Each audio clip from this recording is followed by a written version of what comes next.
This morning, I sat on my porch and watched fog lift off the trees, and it hit me like a hand on my chest. I'm 80 years old, and the silence in my house isn't empty anymore. It's crowded. It's a library of echoes, and most of the names in it are gone. If you're younger than me, listen close. This is for you before life teaches it the hard way. If you're my age, take a seat next to me. And if this video reaches your heart even a little, hit like, subscribe, and share it with someone you love. Not to motivate them, just to remind them they're not alone. I don't know when it happened, exactly when the quiet changed its meaning. When I was younger, silence felt like a break, a reward, a rare clean gap in the noise of work, kids, schedules, obligations. Now, at 80, silence is different. It has weight. It has shape, moves around the house like a careful visitor who doesn't want to wake anyone except there is no one to wake. Not anymore. Over 8 decades, I've watched the world change. Sure, cars got quieter, screens got brighter. People started talking to each other less and less, even while standing right next to each other. But the bigger change, the one that doesn't make the news, is watching people leave. Parents first, if you're lucky enough to have them that long, then siblings. Then friends you thought were permanent because you met them when your hair was thick and your knees didn't complain. And then, the person you thought would be holding your hand until the very last second. That one changes the temperature of the world. After that, everything looks the same, but it doesn't feel the same.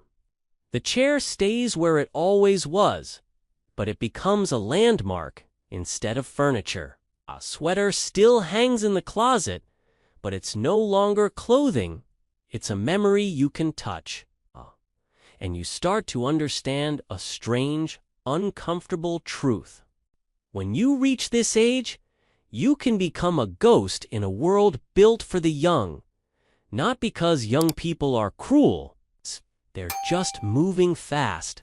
They have to. Their lives are loud with beginnings. They rush. They worry. They chase things that where I'm standing look like handfuls of sand slipping through anxious fingers.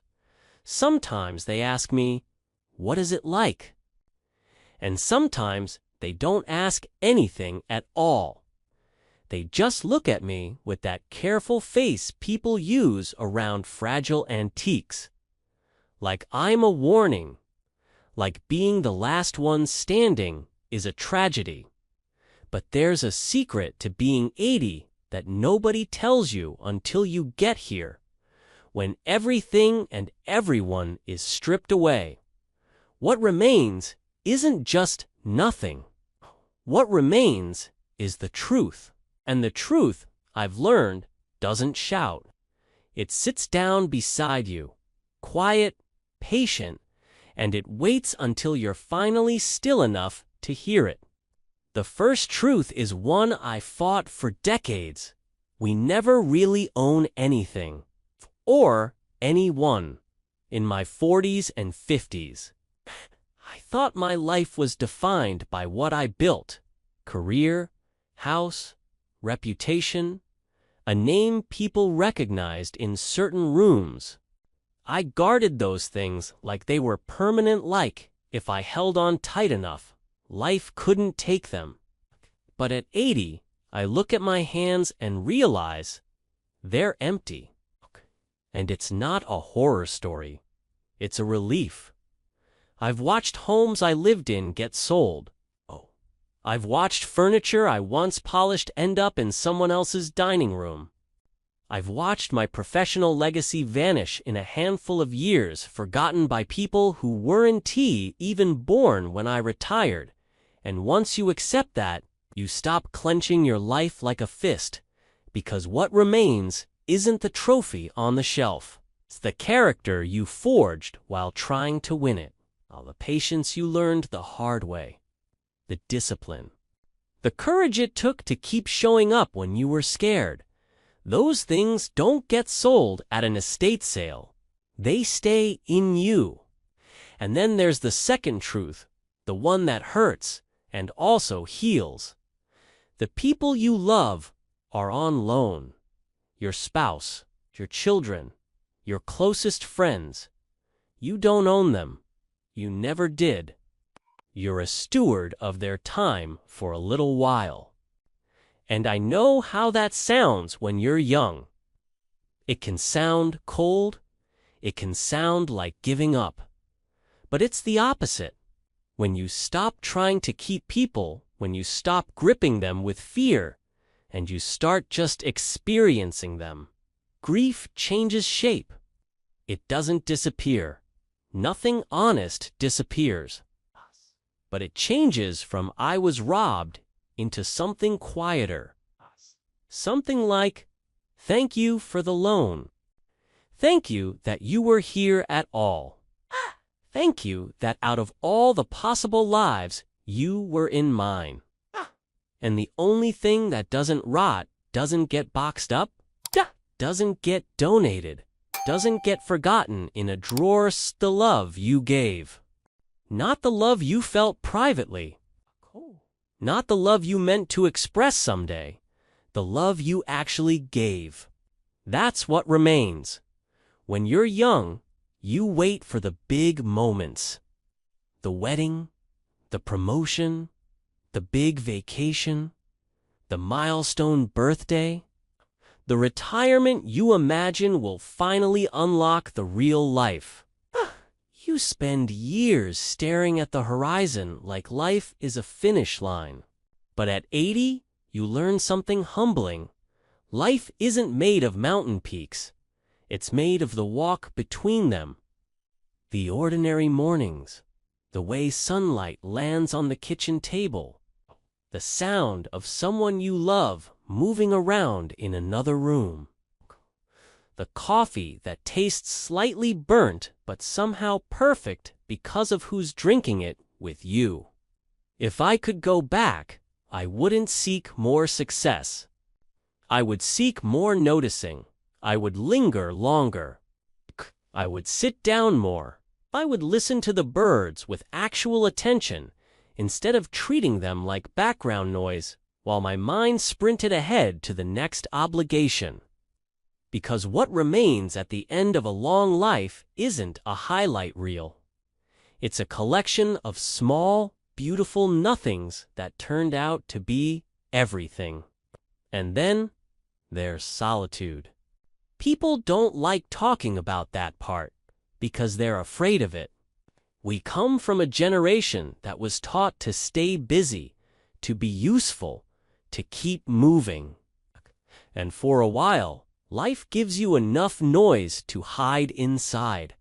Work, kids, errands, social events. A constant stream of reasons not to sit still with your own thoughts. But then the kids grow up. Friends get sick. Phones stop ringing as much. Names in your address book start getting crossed out one by one. And one day you wake up and realize you're alone in a room with a stranger. Yourself. Most people spend their lives running away from themselves. They use noise, work, and people to drown out the parts they don't want to face. But at 80, Kayoka run forever. Your knees won't let you. And in that sitting, if you brave enough to stay there, you find something you didn't know you had. An internal fortress. A relationship with yourself. A sanctuary. If you haven't built that relationship, old age can feel terrifying. But if you have, then, if you start becomes steady. You learn you are enough. You learn to forgive the person you were at 25. The person you were at 50, stop replaying every mistake like it's a life sentence. You start understanding that you were doing the best you could with the tools you had at the time, and the mirror becomes less of an accusation and more of a companion. People ask me if I have regrets. Of course I do. Only a fool or a liar says they don't. But at 80, I've learned the difference between regret and remorse. I regret the risks I didn't take. I regret the words of love I kept bottled up because of pride. I regret the trips I postponed, the book I never wrote, the days I treated like they were guaranteed. But what remains, what burns the most, is remorse for the times I wasn't kind. Not the times I was imperfect. The times I was sharp when I didn't need to be. The times I made someone feel small just so I could feel right. We spend so much energy being correct. We argue, we keep score. We hold grudges like trophies. But as you watch your world get smaller one funeral at a time, you realize something that no one teaches you in school. Being right is the loneliest victory in the world. Kindness was almost always the correct answer, regardless of the argument. And that's why I'm saying this plainly. Like an old man who doesn't have time for fancy wording, if you have someone you can call, today call them. Not to settle a score. Not to reopen an old fight. Just to say, I'm glad you're here. Because one day they won't be. And the score won't matter at all. This morning after the fog lifted, I did something I wish I'd done more often across my life. I picked up the phone, and for a second I hesitated. Not because I didn't know who to call. Because that small voice showed up, the one that says, don't bother them. Don't be needy. Don't make it awkward. 80 years old. And pride still tries to drive. But I dialed anyway. And when they answered, I didn't start with news. I didn't start with a complaint. I didn't start with a when can you come by. I just said, hey, I don't need anything. I just wanted to hear your voice. There was silence on the line different from the silence in my house. This one was alive. Then they softened. And I felt it, this small, clean moment where life stops being a list and becomes what it was always supposed to be, a connection, a witness, a simple proof that we're still here. And when I hung up, the house didn't feel less quiet. It felt less empty. So what remains when everyone has left? Gratitude. A fierce, aching gratitude for the sheer impossibility of it. All that you got to be here at all. That you got to love, even if you lost. And the realization that the light doesn't disappear. It just moves to the next room. If you're listening to this, don't wait until you're 82. Find what remains. Look for it today inside the breath you just took, inside the person you can still call, inside the quiet of your own heart.